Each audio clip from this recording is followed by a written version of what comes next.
بەڵێ بینێران یازی سڵاوتان لێبێ منیاتگار فایەقمەم شەو با شێوەیەکی ڕاستەوخۆ لە شاری سلێمانیەوە لەگەڵتانە بین بۆ باسی ڕۆژ دیارە باسی ڕۆژ ئەمڕۆ تایبەتمان کردووە بە کۆمەڵێک کار و کاردانەوە لەسەر گوتارەی ئەوەی عەبادی ناوینە گوتاری سەرکەوتن یاخود سەرکەوتنە گەورەکە و لە ناوبردننی یەکجاری داعش سەرڕای تێبینەکان کەوترێت ئەمڕۆ دوێنێ داعش لە هەندێک شوێنی عێراق چالاکیان هەبووە. دیارە ئەوەی من مەبەستمە لەگەڵ جەنابی دکتۆرە ئەشواق جاف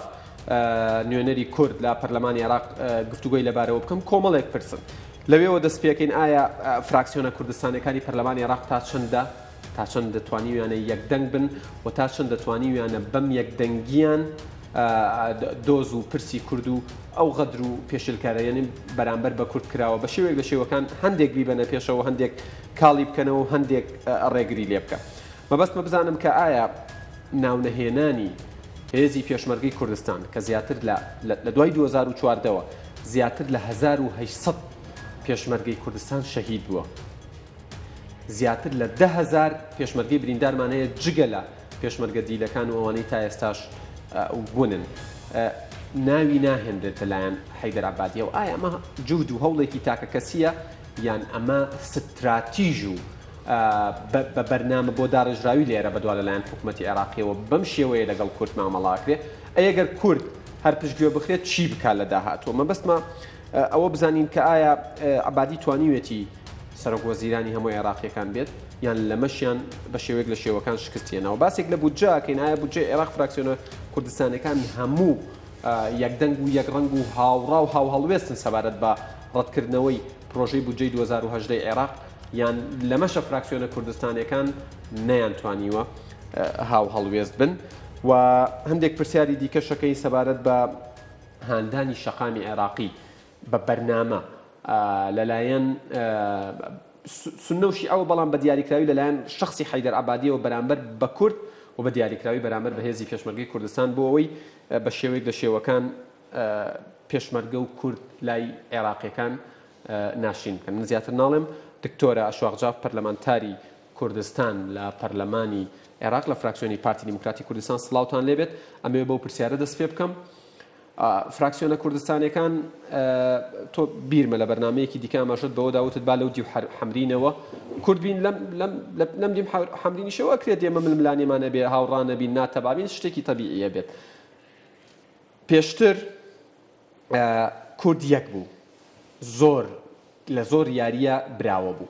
دوایی بینیمان کورد پەرتەوازە بوو بەڵام لەم دوایە دیسانەوە هەستەکرێت کورد فراکسیۆنە کوردستانەکان بە تایبەتەوە تا ئەمڕۆ بۆ نمونە بەیاننامەیەکیان دژ بەم هەنگاوی عەبادی کە ناوی پێشمەرگەی نەیەناوە دەرکردووە یەکێتی پارتی گۆڕان کۆمەڵ یەکگرت و خەڵک بە هەنگاوی گرنگ ێزانێ. ئێستا ئێوە لە پەرلەمانی عێراق یعنی ڕاوێژ بە یەکەکەن پەیوەندیتان پێکەوە هەیە سەبارەت بە پرسە استراتیژیەکان مەبەستانە یەکدەنگ و یەکڕەنگ بن؟ بەڵێ زۆر سپاس بۆ جەنابەت. سڵاو لە جەنابەت لە بینەرانی خۆشەویست و هەروەها سڵاو لە هێزەکانی پێشمەرگە. بەڕاستی ئێمەوەکو فراکسیۆنە کوردستانەکان لەم خولە نەیەکدەنگ بووین و نەیەک هەڵوێست بووین هەرچەنش طبعا من بە بەردەوامی هاوارم دەکرد دەموت لەودی حەمرینە دەبێت کوردایەتی بکرێت دەبێت حیزبایەتی نەکرێت چونکە لەودی حەمرینەوە ئەگەر حیزبایەتی کرا دەبێت خیانەتە لە ملەتە. لە خوری ڕابردوو ئێمە زۆر یەکگرتو بووین بەڕاستی یەکدەست بووین بۆیە ڕاستە نەمانتوانی هەموو مافەکانی ملەتی کورد بەدەستبێنین بەڵام توانیمان ڕێگری بکەین لە پەسەندکردنی ئەو یاسانە کە پێشەکاری مافی کوردی تایە و هەروەها توانیمان بەهێز بین بۆ دروستکردنی چەند تەوافقێک کە توانیمان هەندێک شت بەدەستی بێنین بۆ کوردستان. لەم خولە بەداخەوە هێنانی کێشەکانی کوردستان بۆ ئەو دی و حەمرینەوە ئەوەی کرد کە کورد لاواز بێت کە کورد لاواز بێت و هەر فراکسیۆنێک بەجیا کار بکات و هەر فراکسیۆنێک بەجیا تەعامل دەکات لەگەڵ فراکسیۆنەکانی تری پەرلەمان بەتەکید تۆ کە لاواز دەبیت ناتوانانی ماپ بەدەست بێنیت. لەم ئەخیرانە یعنی فراکسیۆنە کوردستانەکان هەمویان یەکدەنگ و یەکڕەنگ بوون بەداخەوە دوای 3 ساڵ لە پرشبڵاوی بۆ یەکەم جار کۆبوونەوە لەسەر ئاڵای کوردستان. بۆیە من وتم سوپاسی ئاڵای کوردستان دەکەم چونکە فراکسیۆنە کوردستانەکانی کورد لە بەغدا یەکی خست. هەروەهاش هەروەهاش ئەمڕۆ واجیبە لەسەر شانمانە بەڕاستی چونکە ئەگەر ئەو پێشمەرگانە نەبێت ئێمە ناچینە بەغدا و دانیشین لەسەر ئەم کورسیانە بە خەباتی ئەو پێشمەرگانە بە خوێنی ئەم شەهیدانە بە خوێنی پێشمەرگە ئێمە ئەو کورسان ئێمە بەدەستهێنا بۆیە واجبە سەر شانمانە کە اعتراض بگرین و بەرگری بکەین لە مافەکانی پێشمەرگە هەروەها شێکمان گرد ئەمەش خۆشبەختانە لە سەرەتای ئەم یعنی هێنانەی ئەم ڕەشنووسەی بووجە کە هەمومان تێبینیمان هەبوو لەسەری و توانیمان بە هەر 5 فراکسیۆنەکان یەک کۆنووس بنووسین کە تێبینیەکان فراکسیۆنە کوردستانەکە لە ڕەشنووسی بووجە و ئاڕاستی سەرۆکی پەرلەمان و هەروەهاش سەرۆکی ئەنجومەنی وەزیران و هیوادارشم کە بەردەوام بین لەسەر ئەم یەک هەڵوێستیە چونکە ئەم یەک هەڵوێستی بەرژەوەندی ملەتی کوردستان زانیاریەک هەیە باس لەوە کاکە سەبارەت بە پەسەندکردنی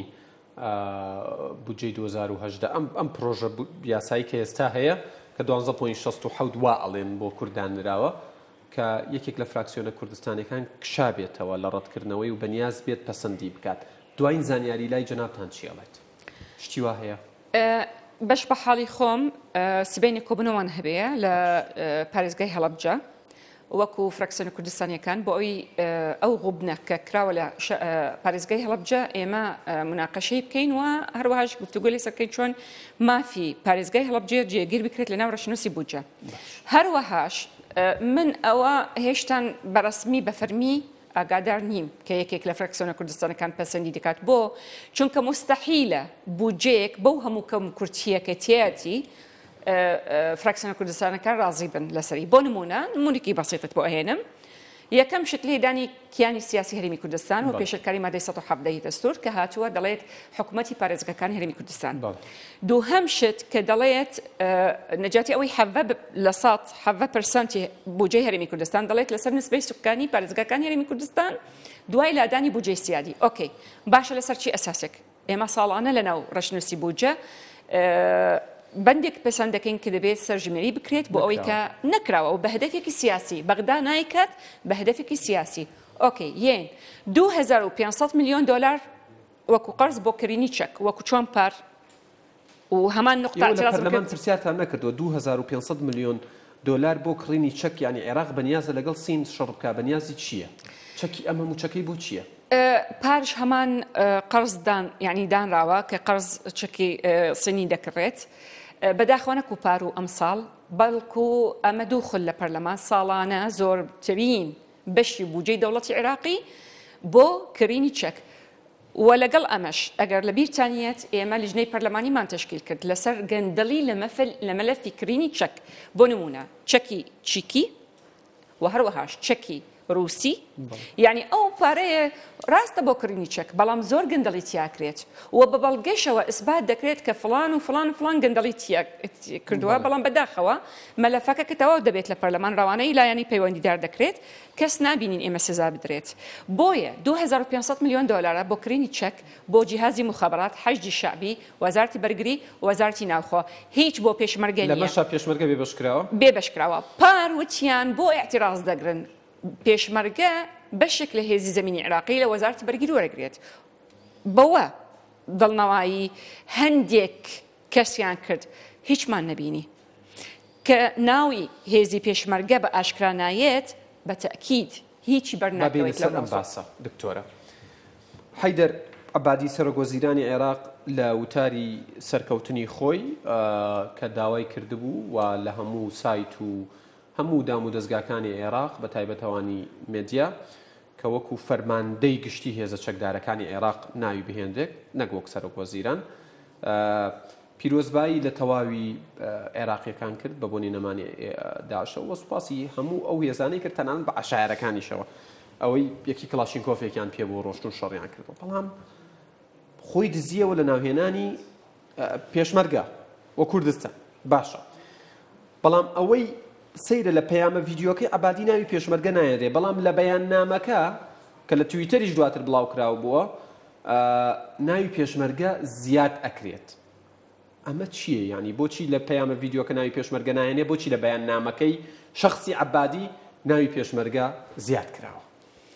طبعا ئەوە یەکەم جاری نییە عەبادی و کەس نەڵێت لە بیری چووەم بەمەبەست بەڕاستی بەمەبەست ناوی پێشمەرگەی هێناوە و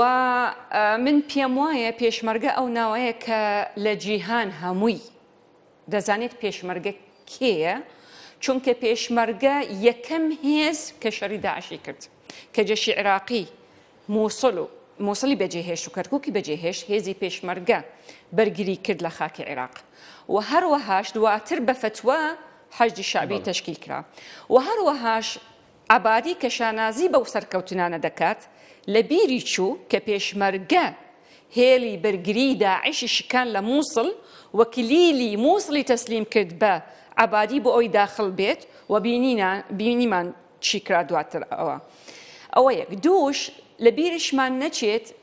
یەکەم تەشکیلکردنی جێشی عێراق لە چەند لیوائێکی پێشمەرگە بوو بەڵام بەداخەوە ئەم یعنی دژاتی پێشمەرگە تازە نییە دژاتی پێشمەرگە لە بیدایەت دەستی پێکرد کە ئینکارکردنی مافی پێشمەرگە لە دکتۆرە من ئەفۆم کەی هەر وەکو ینی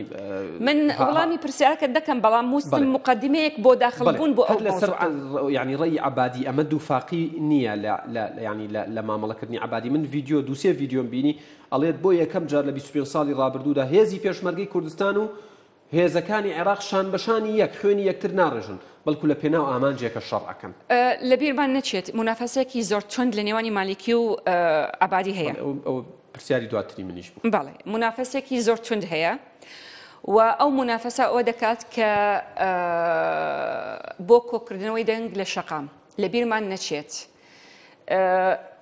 ئەمڕۆ کەلتورێک هەیە لە عێراق پەیڕەو دەکرێت کەلتور ئینکارکردنی مافی پێشمەرگە و مافی گەلی کوردستان بەعام ئەوە زیاتر بێ زیاترە چتە پێشەوە بەتەئکید هەر کەسێک دژایەتی کورد و کوردستان دەکات دەنگێکی زیاتر بەدەستهێنێت بۆ چونکە بەداخەوە ئێمە لە ژینگەیەکی سیاسی نەتەندروستە کێ بەرپرسە لە خۆلی ڕابردوو مالیکی دەستی پێکرد و دواتر عەبادی تەواوی کرد عەبادی کە بووە سەرۆکی ئەنجومەنی وەزیران لە منیان پرسی وەکو ئەندامی پەرلەمانی خولی دووهەم ڕای چییە و زۆرش دەستیان کرد بە مەدحکردنی عەبادی وتم هێشتا زووە ئێوە تەقییمی دەکەن بۆ چونکە لە بیرمان نەچێت ئەو ئەندازیاری ئەو پلانن کە مالیکی جێبەجێ دەکرد لەسەر ئازواکە و جگە لە مالیە یعنی قیادیەک و دەسەڕاستی مالیکی بوو ئەو کاتە لە ناو حزبی مالیکی یەن ئێستا لە شەقامی عێراقی و شەقامی عێراقیان تێگانەوە کە پێشمەرگە شەڕی جەیشی عێراقی کردووە و شەڕی حەشدی شەعبی کردووە و هێرشی کردووە سەر حەشدی شەعبی و جەیشی عێراقی بە سیلاحی ئەڵمانی لە کاتێک کە پێشمەرگە لە سەنگەری خۆی بوو هێرشی نەکرد لەسەر کەس بەڵکو ئەوان هاتن هێرشیان کرد ئەوش بەرگری لە خۆی کرد بۆیە هەر کەسێک دژایەتی پێشمەرگە دەکات و کوردستان دەکات دەنگێکی زیاتر هێنێت لە شەقامی عێراقی مەبەستیانە ململانیە مەزهەبی و تائیفەکەی نێوان سونە و شیعی عێراق دژی کوردیش بەکار بێنن کاڵێن بۆ نمونە ئەمانە دژی حەشد چونکە حەشدی شەعبی لەلایەن شیعەکانەوە ینی حسابێکی تایبەتی بۆ کرێ بە تایبەت لەلایەن ئایەتوڵا عەلی سیستانیەوە بۆ نمونە ڕێگە پێدراوە و ڕێگەی پێدراوە و فەرمان بە دروستکردنی دراوە بە ینی هێزی پێشمەرگەی کوردستان شەڕی ئەوانەکات بۆی لای عێراقیەکان وای پیشان بدەن کە ئەوان دژی شیعەن بە شێوەیەکی گشتی ئەوان ئەو کەلتورە وەکو ئاماژەم پێکرد یعنی تەفریقە قەومیە نەتەوەی زیاتر لەسەر یعنی وەتەری نەتەوی یەکەم جار ئینجار تائیفی بەدووهەم کەواتە هەردووکی بەڵام بە دەرەجەی یەکەم نەتەوە ئینجار تائیفە چونکە لەبیرمان نەچێت ئێمە دوو کێشەمان هەیە کێشەی ماف لەگەڵ شیعەکانە و کێشەی سنوور لەگەڵ سونەکانە ئێستا سونەکان جەنابەت دەزانی زۆربەی خاکەکان داگیر کرابوو و هێزی پێشمەرگەش بەشداری کرد لە ڕزگارکردنی و ئازادکردنی ئەم خاکە و ڕزگارکردنی خەڵکی ئەم سنوورانە بۆیە ئەوان تا ڕادەیەک ئێستا ئەگەر دژاتیان ناکە یعنی دژاتی پێشمەرگە ناکەن بەڵام بێدەنگن چونکە لە بیرمان نەچێت زیاتر لە 3 ملیۆن ئاوارەش لە کوردستانیش هەن بەڵام من هەواڵێکم بیست ئەمەوێت لەلایەن جەنابتەوە پشتڕاست بکرێتەوە کە هەندێک فراکسیۆنی غەیرە کوردی عێراقی هەڵوێستیان وەرگرتووە لە مەراسیمی بڵین کۆتایی هاتنی داعش چونکە ناوی پێشمەرگە نەهێنراوە لەلایەن عەبادیەوە ئەمە تا چەندە ڕاستە من باش بە حاڵی خۆم ئاگام لەو خاڵە نییە بەڵام ئاگام لە خاڵێکە کە هەندێک فراکسیۆنی یان هەندێک پەرلەمانتارێکی سونی ئەمزایان کۆ کرد نەکو دژی ئەو بەیاننامەیە بەڵکو دژی ئەو حێسارەکە خرا سەر کوردستان و مەسەلەی سزادانی خەڵکی کوردستانیان پێ قبوڵ نەبوو بۆیە ئەو داواکاریە پێشکەشی عەبادیان کرد کە نابێت خەڵکی کوردستان سزا بدرێت نابێت مەلەفی سیاسی بە چەک یەکلایی بکرێتەوە دەبێت لە ڕێگەی گفتوگۆ ئەو مۆزوعە چارەسەر زانیاریەکانی لای من ئەڵێ حامد مطلق دەڵێ کەس ناتوانێت نکۆڵی لە ڕۆڵی پێشمەرگە و کورد لە جەنگی دژ بە داعش بکات ئەمە گرنگە بە نسبەت کوردەوە و کورد چۆن نتوانێت سوودی لێ ببینێ باش پێ بڵێ کاگەربا لە بیرمان نەچێت ئێمە ئەم حەقیقەتە خۆیان هەمویان دەیزانن بەڵام من ئاماژەم بە خەڵک بەڵام موهیمە ینی عەرەبێک دانی پێدا بنێت چونکە ئێمە زانین هەمویان دەیزان بەڵام دانی پێدا نانێن باسی ناکەین خۆی من وستم ئەوە بڵێم هەمویان دەزانن کە پێشمەرگە هێزێکی نیزامیە میهەنیە بنەمای مافیر و مرۆڤ مراعات دەکات و بە بەڵگەش پێت ئەڵێم ئەو هێزە بەرگری لە پەرلەمان دەکات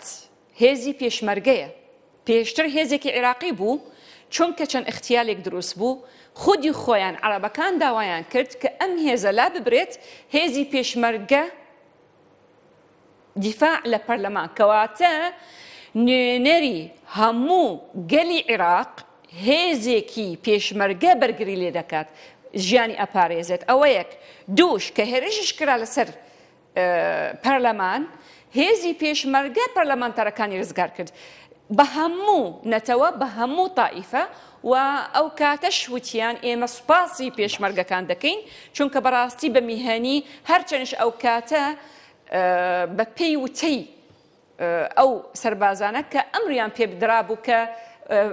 دیفاع لە هیچ کەسێک نەکەن بەڵام پێشمەرگە بە میهەنی بەرگری کرد لە ژیانی هەموو پەرلەمانتارەکان بێ فەرق و جیاواز کەواتە خۆیان دەزانن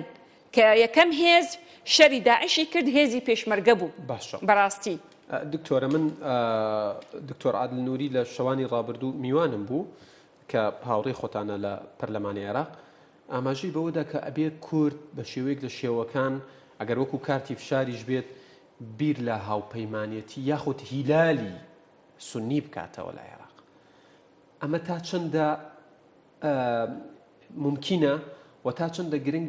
کورد بیر لەوە بکاتەوە کە هاوپەیمانێتیەکی لە عێراق دژ بە ئەو دروست کراوە و خۆشمان دەزانین کە وڵاتێکی هەرێمی تەواو هاوکاری حەشدی شعبی کردووە کە 52 لە سەتی خاکی عێراق خاکی کوردستان وەربگرنەوە و بیخەنەوە سەر خاکی عێراق وەکو ئەوانەڵێن بە نسبەت کوردستانەوە هەر خاکی کورد و کوردستانەوە خاکی کوردیە بەڵام تا چەندە گرنگە کورد بیر لەمە بکاتەوە کە هاوپەیمانێتیەک لەگەڵ سونەکان دروست بکات لە ئێستا من ئەڵێم پێش ئەوەی بیر بکەینەوە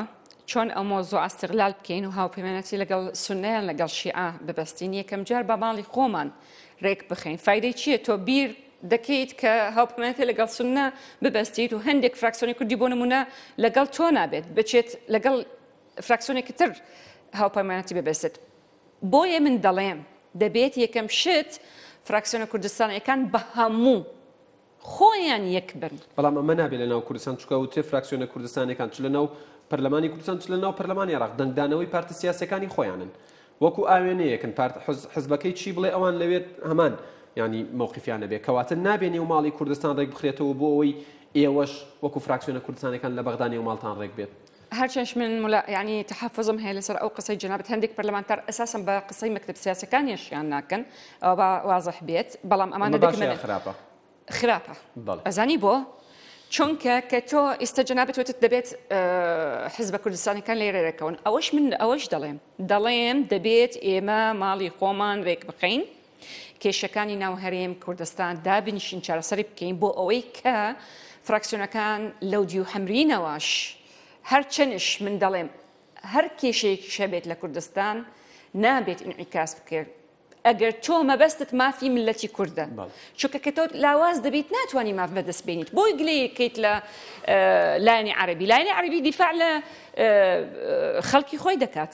ئێمە لاوازین چونکە ئێمە یەکنین و یەک هەڵوێستنی کەواتە ئەوانش استیغلالی نەبوونی یەک هەڵوێستی و یەکریزی و زەربە لە ملەتی کورد و هەروەهاش لە مافی ملەتی کورد و مافی پێشمەرگە بۆیە من دەڵێم دەبێت یەکەم شت کێشەکانی ناو هەرێمی کوردستان چارەسەر بکەین هەموومان یەکدەنگ بین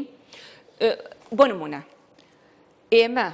لەسەر ئەم ڕەشنووسە و چوومانە ئەگەر ئەم ڕەشنووسە چارەسەر نەکرێت ئێمە بە هەموو فراکسیۆنەکان بە نوێنەرانی کورد لە حکوومەتیشەوە هەمووی ئینسیحاب دەکات لە پرۆسەی سیاسیەکەن و تومانە و یەک لەو خەیارانە ئەگەر نەمانتوانی بەڵام هێشتان گفتوگۆ و هەوڵدان بۆ چارەسەرکردن ئەگەر نەمانتوانی بە هەمومان سەح ببین ڕاستە ئێمە کەمینەن ڕاستە ئێمە نەتەوەی سەرەکین بەڵام لە بیرمان نەچێت کورد لە پرۆسەی سیاسی نەبێت علامەت استفهامێکی گەورە لەسەر پرۆسەکەیە عەفوان بۆیە ئێمە کە بینیان ئەو هەڵوێستە بە جددی ئیستەکار دەکرێت چۆن ئێمە بتوانین ئەم خەڵانە کە هەیە سەلبیە لە ناو ڕەشنووسی بودجە چارەسەر بکرێت. باشە دکتۆرە جەنابەت ئاماژەت بە دنیایەک پێشێلکاریدا ئێمە میوانداری چەندین پەرلەمانتار و نوێنەری دیکەی کوردمان کردووە لە بەغا ئاماژیان بە ژمارەیەکی زۆر پێشێلکاری داوە ئێوە هەوڵتان داوە نوێنەرایەتی وڵاتان باڵێۆزخانەکان نەتەوە یەکگرتوەکان ئاگادار بکەنەوە بۆ پێیان بڵێن کە ئەگەر کورد بەم شێوەی مامەڵەی لەگەڵ بکرێت بایکۆتی پرۆسەی سیاسی لە عێراقێکێکە لە بژاردەکان ئەوان هەڵوێستیان چی ینی ئێستا فەڕەنسامان بینی کە فشاری خۆی بەکارهێنا بەڵام بەڵێنی ئەوەیان داوە کە ئەوانی فشاری خۆیان و هەیمەنی خۆیان و کاریگەری خۆیان بەکاربێنن بەرامبەر بە بۆیە وتم یەکریزی ماڵی کورد زۆر زۆر گرنگە کە ئەوان بینیان هەموو کورد بەتەکید ئەوانیش دەڵێن یەک بن کە ئێمە بە هەمومان ئەو پەیامەمان پێبوو ئەگەر مافی کورد یعنی نەدرێت ئەگەر مافی پێشمەرگە نەدرێت ئێمە بە هەمومان سەح ببین وەکو ئاماژەم پێکرد پرۆسەی سیاسی عێراقی ببێ کورد نقصانە یعنی خەلەلی تیا دەکەوێت بۆیە ئەوان دەیانەوەی کورد بمێنێت باشە بۆیە ئێمە کە وتمان ئەوان داوایان کرد لە بەغدا کە ئیعادەی نەزەری پێ بکرێت داوایان کرد کە گفتوگۆ بە زووترین کات دەستی پێ بکات بەڵام دووبارە دەگەڕێمەوە لەسەر خاڵی سەرەکی کە دەبێت ئێمە تا کۆتایی یەکدەنگ و یەکریز بین نەکو یەکێک سەحب بێت لەم یەکریزیە. باشە دکتۆرە من پرسیارێکرد لە مێشکمایە مەبەستمە بیکەم ینی